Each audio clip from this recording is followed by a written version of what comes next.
Here is the review of Brahmastra Telugu dubbed movie. ఎప్పుడో announce చేశారు మూవీని. ప్రొడక్షన్ స్టేజ్లో చాలా ఇయర్స్ అలాగే ఉండిపోయింది. ఇక మొత్తానికి ఇలా ఫైనల్గా మన ముందుకొచ్చింది. పాయింట్కి వస్తే మూవీ నాకైతే జస్ట్ ఓకే అనిపించింది. విజువల్స్ అండ్ సెట్టింగ్ బాగానే ఉన్నా కానీ కనెక్ట్ అయ్యేలాంటి సీన్స్ కానీ ఎమోషనల్ డెప్త్ ఇలా రెండూ క్రియేట్ చేయలేకపోయింది. డీటెయిల్స్లోకి వెళ్తే శివాకి ట్రాన్స్లో బ్రహ్మాస్త్ర కోసం జరిగే కొన్ని ఈవెంట్స్ కనిపిస్తాయి. ఇక వాటి వెంట వెళ్ళగా తనలో ఉన్న శక్తి గురించి తెలియడం అండ్ తాను ఎదుర్కొన్న ఛాలెంజెస్ చుట్టూ మూవీ ఉంటుంది. ఫస్ట్ ఆఫ్ ఆల్ ఇంట్రెస్టింగ్ ఐడియానే. ట్రైలర్లో ఉన్నట్టుగా ఫుల్ లెంత్లో అదే కాన్సెప్ట్ ఉన్నా బాగుండేది.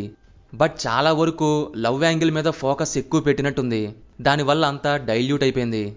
పోనీ మిగిలిన సీన్స్లో అయినా అంత ఎమోషనల్ కనెక్షన్ కానీ ఇంపాక్ట్ఫుల్గా ఉన్నాయా అంటే చెప్పుకునేంతలా లేవు. ఫస్ట్ హాఫ్ అయితే ఏదో అలా వెళ్తుంది. కొంతవరకు లవ్ ట్రాక్ ఓకే కానీ మరీ ఎంత అనిపించింది. ఒకానొక టైంలో ఈ మెలో డ్రామా ఏంటని కూడా ఫీల్ అయ్యా. కమింగ్ టు సెకండ్ హాఫ్, ఇది కొంచెం ఏదో అలా పర్లేదు. బ్యాక్ స్టోరీ ఎక్కడే రివీల్ అవుతుంది. క్లైమాక్స్ సీన్స్ దగ్గర ఎక్స్పీరియన్స్ బాగుంది. ఈ క్లైమాక్స్తో నెక్స్ట్ పార్ట్ మీద కొంత క్యూరియాసిటీ క్రియేట్ అయింది. బట్ ఎనీవే ఏమవుతుందో చూడాలి. ట్రైలర్లో విజువల్ ఎఫెక్ట్స్కి కొన్ని కామెంట్స్ వచ్చినా కానీ మూవీలో అయితే ఆ విఎఫ్ఎక్సే కరెక్ట్ అనే ఫీల్ వచ్చింది. గ్రాఫిక్స్ వర్క్ని అయితే సరిపోయేలా మెయింటైన్ చేశారు అండ్ 3Dలో ఆ ఎఫెక్ట్స్ ఏంటో కనిపించాయి. స్క్రీన్ ప్లే కూడా మరి ఇదే రేంజ్లో ఎంగేజింగ్గా ఉంటే మ్యాచ్ అయ్యి ఉండేది. 3 పార్ట్స్ అని అనుకోవడం వల్ల ఏమో స్టోరీని చాలా చోట్ల డ్రాగ్ చేసినట్టు అనిపించింది. ఫస్ట్ 10 మినిట్స్లో మాత్రం ఒక సర్ప్రైజ్ ఉంటుంది. ఒక సూపర్ స్టార్ క్యామియో అనమాట. డైరెక్టర్ అయన్ ముఖర్జీ తన ఓన్ స్టైల్ లవ్ స్టోరీతో బ్లెండ్ చేసి తీశారు. కానీ ఆ ఫ్యాంటసీ ఎలిమెంట్కి దీనికి సింక్ కుదరలేదు. డైలాగ్స్ కూడా ఏదో అలా పాత లవ్ స్టోరీ డైలాగ్స్లో ఉన్నాయి అంతే.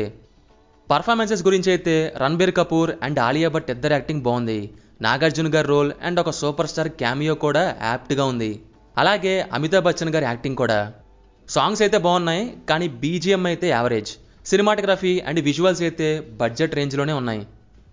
సో ఫైనల్గా చెప్పాలంటే ఎక్స్పెక్ట్ చేసినంతలా లేదు. బట్ మేబీ ట్రై చేయొచ్చు. That's it guys. మూవీపై మీ ఒపీనియన్ కింద కామెంట్స్లో మాతో షేర్ చేసుకోండి.